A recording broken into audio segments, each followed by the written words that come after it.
What's up guys, welcome back to the channel. Today is hopefully going to be a fun and interesting video for you all because I'm essentially going to be giving you a grand tour of all the PCs that are currently in the Awesome Sauce Network household. And that spans about 11 systems. Now some of which are being used on a daily basis or a weekly basis, and others are just kind of collecting dust, and some of them don't even have like all the components. Some have had their CPU coolers or their CPUs stripped from them to be utilized for other purposes or other builds. So I'm gonna kind of be giving a rundown of each of those, what the main system specs are, and what my future plans are for each of these systems. And you know, one of the biggest questions on the channel that I get is, Kyle, what do you do with all of these PCs after you've built them for a particular video? And that's kind of what this video aims to answer in one regard. But yeah, hopefully you guys enjoy it. Let's go ahead and take a look at the, I don't know, there's so many, where do we start? Where do you start with 11 computers? Which one do you talk about first? I'm just gonna like close my eyes and like pick a system to talk about. So let's talk about this one. All right, so this first system is very important and sentimental to me in many ways because it's essentially the first rig I ever built with my own two hands back in 2011 when I was still working at Newegg with Paul. He was one of my coworkers there, and at the time this was a frickin' high-end system. It had a 2600K in it, which has since then been repurposed to going into my wife's build, the Wifey Build. Go ahead and check that video out if you haven't already. But since then you can see it's just gone. There's no more CPU here, so I haven't booted it in a while. It also had GTX 670 DirectCU 2 from Asus in there, so video card was pretty on point at the time. But I think before I completely scrap it and tear it to bits, I think I want to do one last video, and you guys can let me know in the comments whether or not you think this is a good idea. But a lot of you have been asking in the comments lately, you know, I've got this older PC, you know, that's a couple generations old, but I don't know if it's time for me to upgrade to something like Skylake or even X99. So I think I'm going to do one last rodeo with this system and kind of benchmark the original rig that I had in 2011 to see how it stacks up against current gen titles in terms of gaming performance and things like that. So let me know if you think that would be a pretty cool idea, and if I am able to do that, that's probably going to be the last use that I have for this rig before I completely disassemble it. That's essentially it. This is a really very important PC to me, again, and I'm going to be sad to see it go, but there you have it. The next PC I have in my arsenal is the Wifey Build, and I did a recent video on this maybe a month or two ago. Many of you guys saw it. But this is essentially one of the nicest looking PCs I've built in the last year. It's probably one of my favorites as well because of that. Featured a GTX 980 from Galix, Hall of Fame edition, very nice card, as well as a 6700K, but that's since then been repurposed into the Silent build, the Silent Night rig that I built very recently, but more on that later.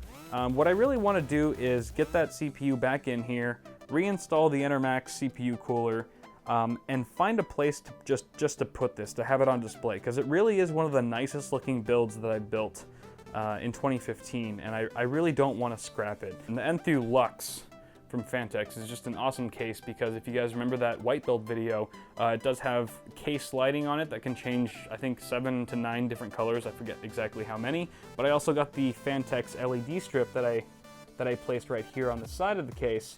That also changes the same number of colors, the same various colors as the case itself. So altogether it makes it look really nice. But yeah, that's pretty much all I have to say about that rig. Moving on to the Sleeper system. Sleeper PC was a rig that I built, maybe a month or two ago as well, where I essentially took high-end components and put them in a crappy HP Pavilion case. This is actually my dad's old case from like 5 to 6 years ago, and I thought I'd make a sleeper PC. Essentially by that I mean a really high-end rig in a crappy case so that people don't really suspect it or pay much attention to it. It's kind of like a covert rig, I guess, if you will.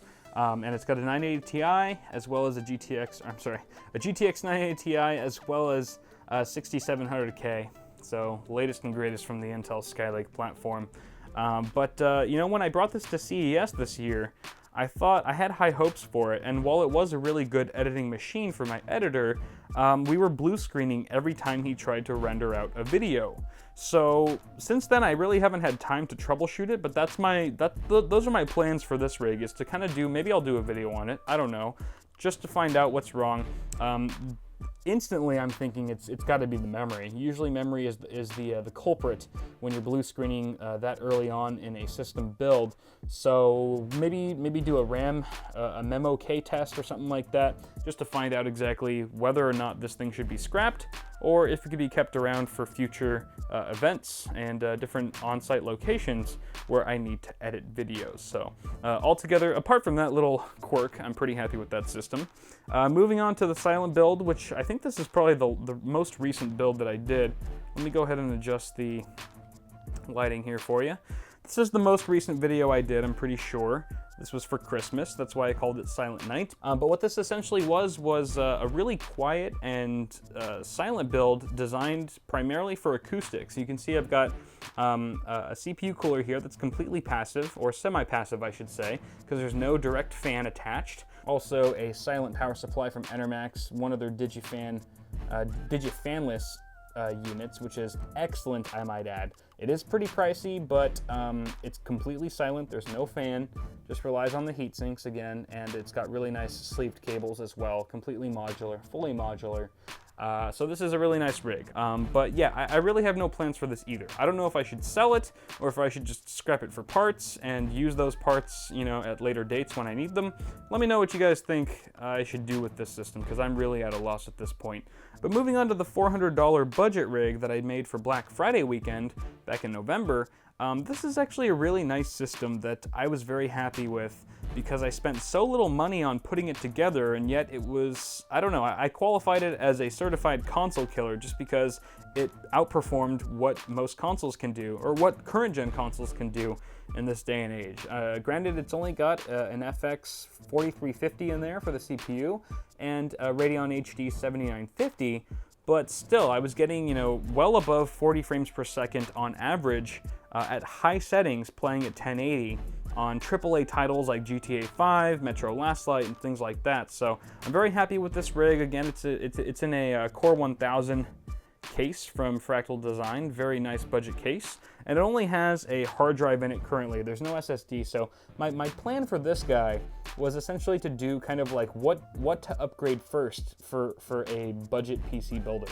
So I know a lot of you guys have budget PCs that are very similar to this, and you're probably wondering, you know, well, I have $100 to $200 to spare. I don't know what I should upgrade first though with my little budget system, and I thought maybe doing a video on that would be pretty cool. So let me know what you guys think in the comments about that. The next rig here is the Streambox that I specifically use and primarily and only exclusively use for streaming episodes of Awesome Hardware every other week, anytime Paul is over and we're hosting the episode at my house. Now this is a pretty nice system. It's mini ITX, and granted it's a bit large for a mini ITX case. So I'm thinking about downsizing it to maybe something like one of those small box size Silverstone chassis. But right now it's doing the job. It's got a 4770K in there, and we're using that to do all of our streaming, all of our encoding. It's been doing a great job. It's got quick sync and all that sort of thing, but it's also got a Blackmagic capture card, the Intensity Pro, which is just one of the best capture cards that you can get right now. Apart from that, been really happy with it, and don't really plan on changing much to it anytime soon. The next system in our list here, I believe this is PC number 7, as far as the video goes, is my lovely X99 test bench. I've got a Lian Li, I think it's a PC T60, I forget exactly the model name, that might be it, but it's a great little open air chassis for a test bench such as this one, where I'm constantly swapping out the motherboard or the CPU cooler or the video card or the RAM, pretty much any component possible, to do a lot of testing and benchmarking and things like that. So you can see here, this is actually just below my where my 600T system was. And this is pretty much where it lives all the time. I don't know if I mentioned this before in the video, but I am like super cramped and have kind of already outgrown the space that I have here at the Awesome Sauce Studio at my home. So I wish I could actually get this somewhere higher up above the ground, above sea level, but this is pretty much the most I can do for now. But rest assured, this system is not going anywhere anytime soon. The only thing that will be changing are the components that are mounted to it for testing. This is system number 8, and this is my Overkill console killer, which many of you guys saw. That was also a very popular video. where the hardware specs are really nothing too impressive here. I mean, I've got an 860K for the CPU.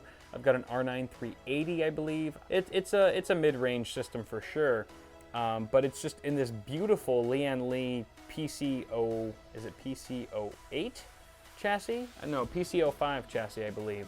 That's just absolutely incredibly pretty to look at. So this is my slut PC. I really don't use it. You know, I have no long-term plans for it, but it's just there to look pretty and nice. So it's totally a slut PC. Moving on to Hotline. Most of you guys have already seen this computer extensively. I'm not going to talk too much about her, but this is my custom water-cooled PC, the only custom water-cooled system that I have in my house right now, and really the only one that I've ever built is right here. And this is my primary desktop that I use for pretty much everything: gaming, editing, web browsing, all that sort of thing. It's on my main desk area. It's the only PC out of my 11 rigs that's actually worthy of being put on my desk. Essentially, this is a really nice system, very high-end, with two GTX 980 Ti's, as well as a 5960X. So pretty much, I don't know, it's pretty much as good as it gets in terms of hardware currently for the average consumer. I did run into a scare recently. There was a bit of a leak with that 45-degree fitting there emerging from the 240 rad.